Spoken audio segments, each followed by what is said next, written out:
जवळ येत होते. आत्या मात्र तिची सावली बनून उभी होती. आई झोपली की तिच्या चेहऱ्याकडे पाहत बसायची. आईला त्रास झाला की अस्वस्थ व्हायची. तिच्या औषधापासून खाण्यापिण्यापर्यंत सगळं काही ती स्वतः पाहू लागली. या सगळ्यात स्वतःचं दुखणं जणू ती विसरूनच गेली होती. त्याच काळात माऊलींची पालखी पंढरीच्या दिशेने निघाली होती. आईचा हातात घेत आत्या म्हणाली, आई, तू बरी झालीस ना की तुला पंढरपूरला विठ्ठलाच्या दर्शनाला घेऊन जाईल. तो एक शब्द नव्हता.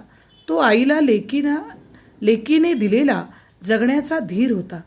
शेवटी काळजाचा तुकडा फाडून टाकणारा तो दिवस अखेर उजाडलाच.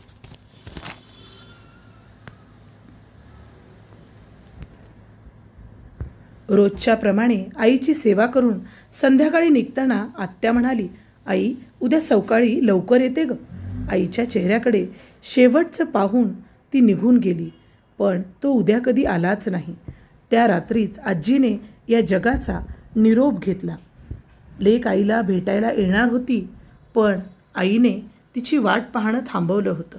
जिच्यासाठी पंढरपूरच्या विठ्ठलाचं दर्शन घडवण्याचं स्वप्न पाहिलं होतं, तीच आई लेकरांना सोडून स्वतःच विठ्ठलाच्या चरणी निघून गेली होती.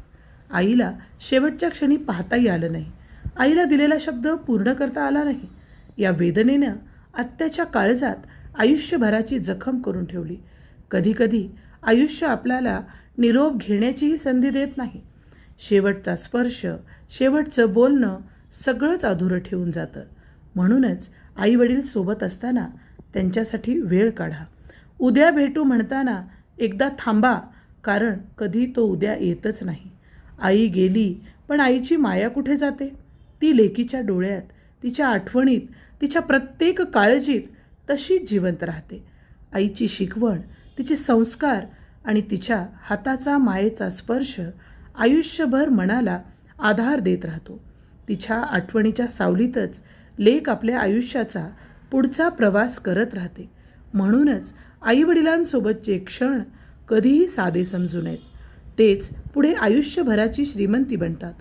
आईच्या आठवणींना धरून जगताना प्रत्येक सुखाच्या क्षणी तिची उणीव जाणवते, तर प्रत्येक दुःखाच्या वेळी तिच्या मायेची सावली मनाला शोधावीशी वाटते.